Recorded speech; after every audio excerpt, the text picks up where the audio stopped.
This video I'm going to use StarTools to layer two sets of data together. I've taken some Ha and OIII on the Rosette Nebula. I stacked both sets in Deep Sky Stacker and then aligned them in Deep Sky Stacker as well. So now I'm going to open up I'll start off with the hydrogen alpha.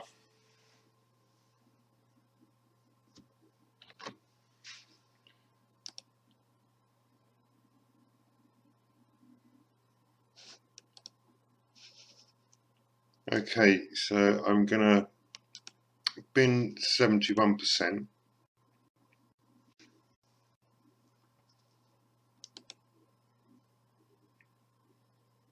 That's what I like to do normally, is 71%. If you've got fairly good data, then less binning is better. And the data on these is pretty good. So we're going to try 71%. Now I need to develop to see where my cropping is going to be to crop out any stacking artifacts you can see on the edge between the two different sets of data. So I've done that basic develop, and now I'm going to crop the image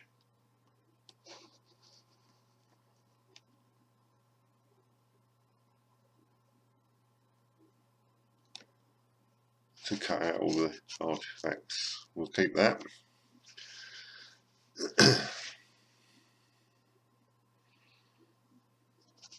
Now we do the normal wipe, just a gradient wipe, and the presets as they are.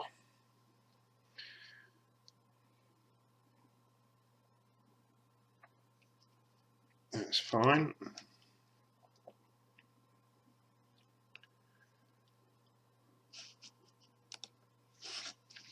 Now we're going to redo the global stretch. I like to turn the gamma down before I start, and the dark anomalies up to say 15. Now the developing will need to come up to, with my images, around about 94 is a good starting point.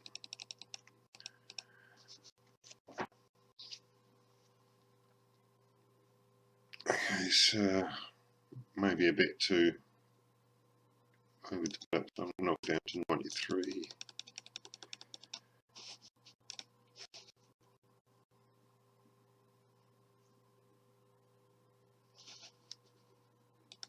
Just to couple up on the gamma. That's pretty good, so I'm going to keep that.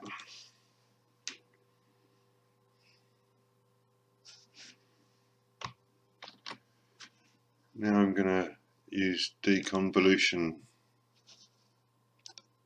generate automatic mask. This seems to work really well with nebulas, not so well with galaxies. It'll bring out some nice detail, hopefully. It's done a pretty good job highlighting around the darker areas, so we'll keep that. Now I'm going to go to the colour module and knock out any, first of all, raise the dark saturation to maximum, knock out the green and blue,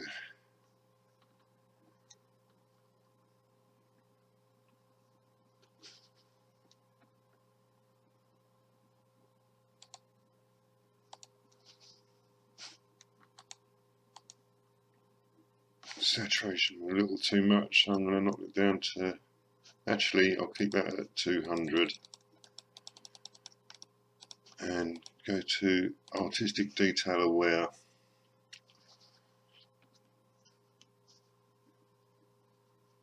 Still a bit oversaturated for my liking, so I'm going to knock it down to 25%.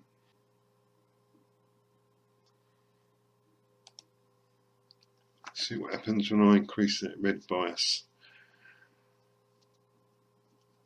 just trying to fill out a bit more of the darker area.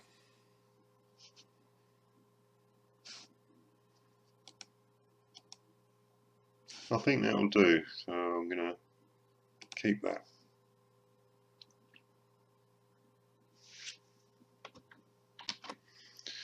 Now I'm going to go to HDR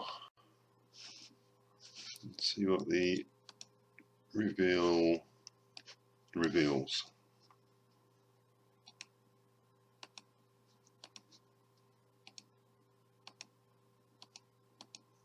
Yeah, it reveals a little bit more, so I'm going to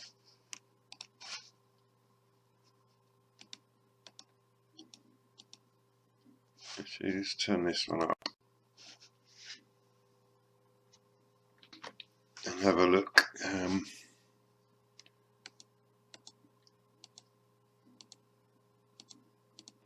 There's a little bit of a subtle difference, so we'll keep that. And go back to HDR and optimize.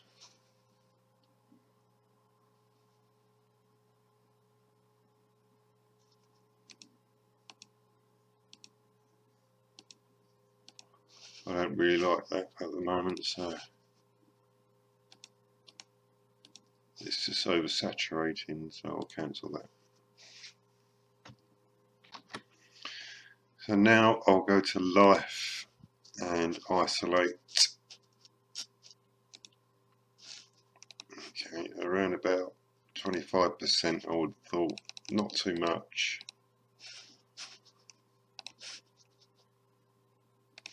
And see how we go with that.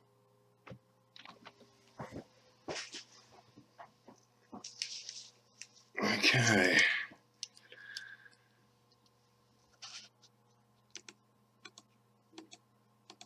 And I'll bring it down to about 15%. I only want a little bit. That's fine. Keep that. Now, what we're going to do is create a star mask. Fat star mask. I'll raise the filter sensitivity to try and not capture noise, hot pixels, cold pixels.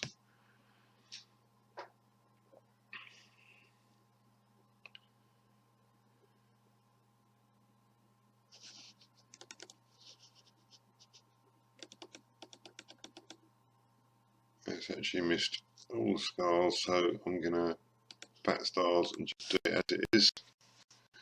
Maybe there's not much noise in the, as much noise as I'm thinking there is in the image.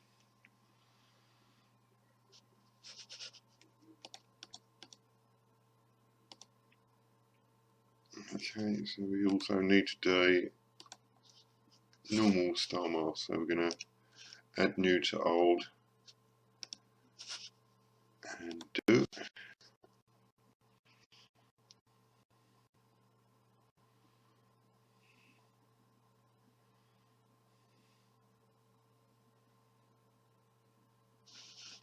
I'm going to shrink it once, then grow a couple of times. Looks pretty good. Then I'm going to invert that and keep it and do some sharpening on large and next.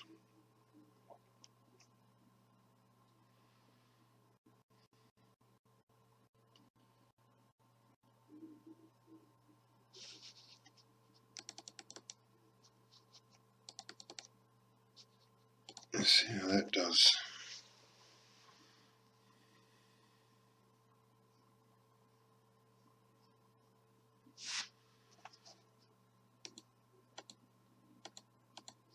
Very slight change. I'm going to try bring it up to 200%.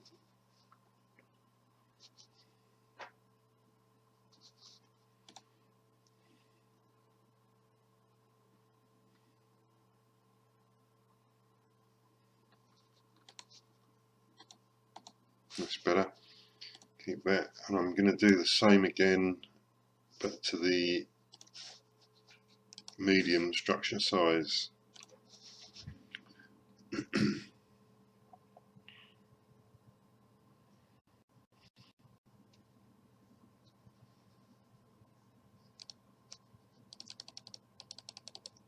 raise it up to 200% again.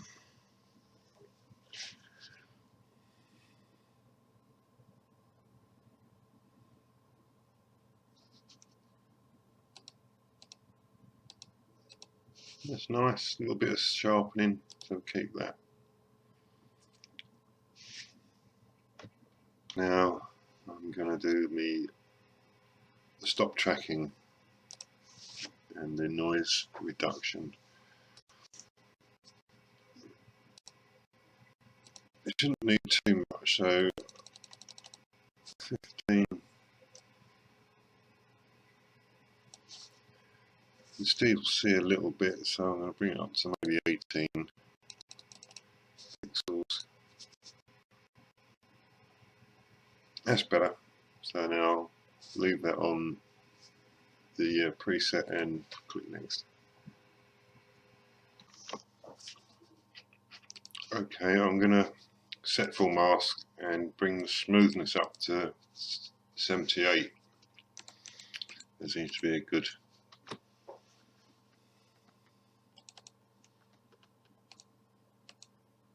Yeah, that's a nice job. So I'm going to keep that. That's pretty much the hydrogen alpha done now, so I shall save that as a TIFF. Save. Now we keep StarTools open and open up our O3 registered fits, and I'm going to do pretty much the same process as I've done on the HA, but I'm going to obviously cut out the red and green so it gives me a blue image.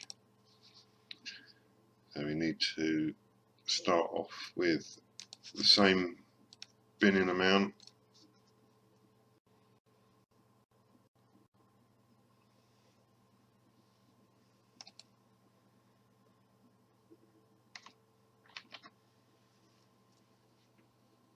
And then just go to crop and keep the crop we've got, because that was preset in the last process.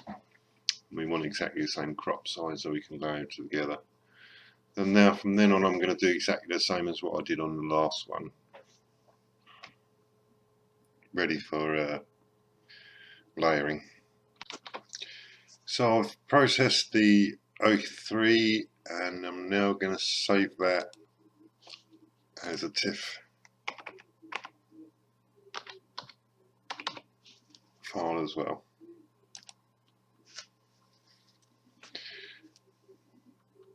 Now we're on to the next step, which is layering. You can, now you've got both TIFF files saved, you can open them in LRGB or layering, and I'm going to do it layering, so I think it's a slightly better job. It gives a little bit better on the colours. So I shall leave this one open and open up layers, then open up the HA file that we've done a little earlier. I'm going to swap them around as I want the HA as background and the O3 as foreground. You can use any of a number of these options here. I find with layering, lighten seems to be a better choice sometimes.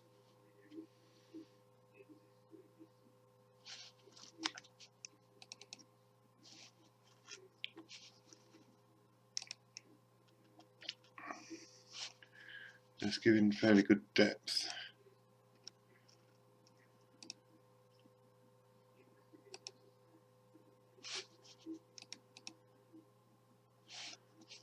Let's just try adding.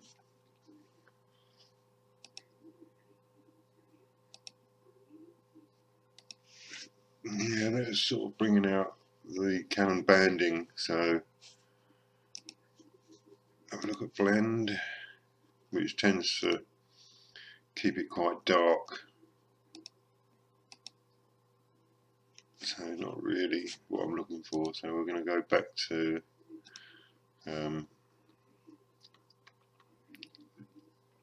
lighten, I think.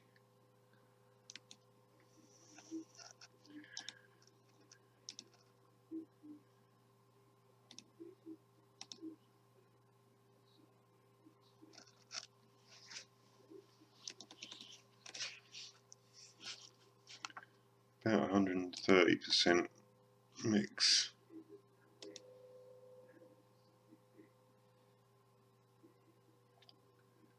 That looks pretty good. We'll keep that. So there's the basic layered image. Now I'll save that, and all I like to do is open it up in another program just to change the colours slightly, so what I'm looking for. So I'll save that as a combined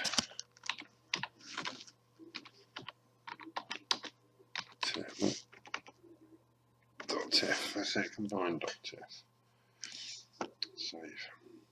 Close that and open up my Digital Photo Professional, which is what I use for modifying the colours and converting it to a JPEG. I'll start off with just having a quick look at what's doing what. See, I'm trying to get this a bit more blue, the purple into a more blue, like so.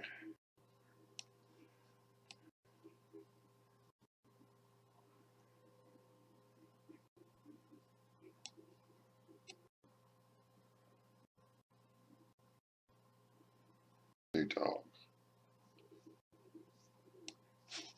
It's giving it some good depth. So we can do with the red.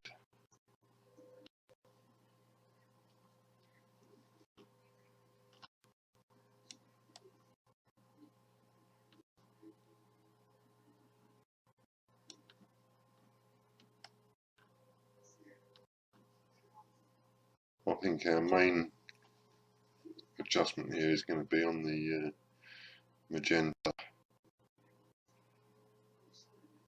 Yeah, it's quite aggressive.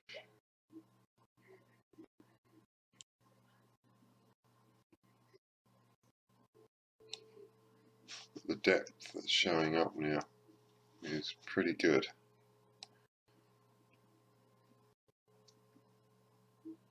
That's quite powerful, that.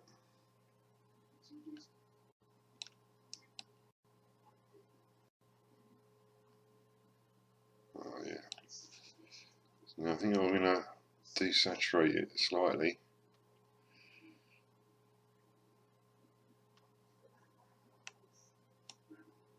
Okay, it's quite good. I wonder if I can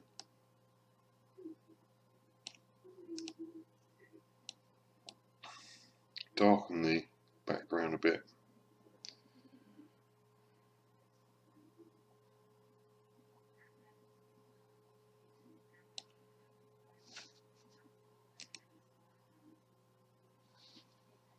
I'll probably need to do the darkening of the background in another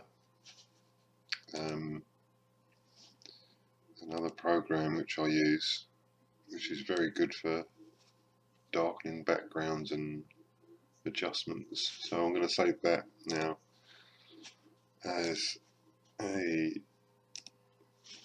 JPEG,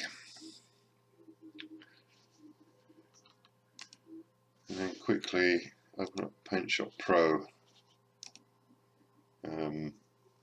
No, Photoshop Express, not PaintShop Pro.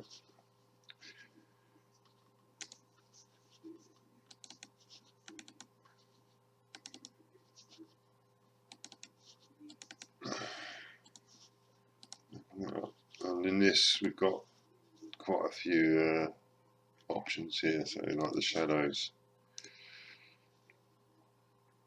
There we go, that's quite a bit taking the blue out. And this is blacks.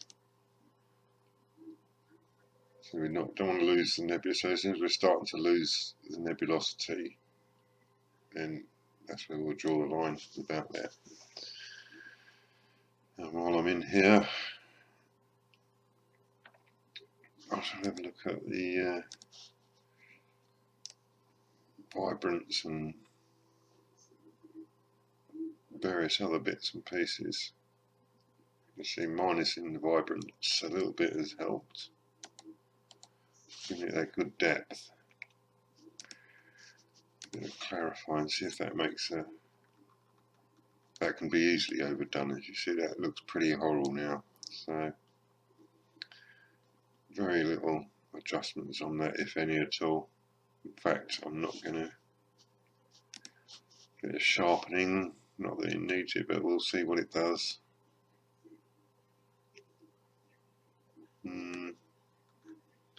Maybe just a fraction.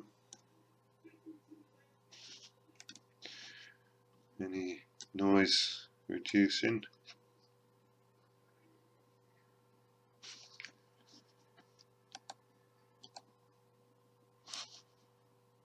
I think that'll do for me actually. So I'll now save that. It'll be a edited JPEG.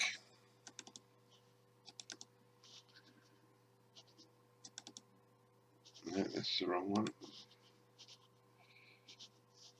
Where are we? Rosette. Save that.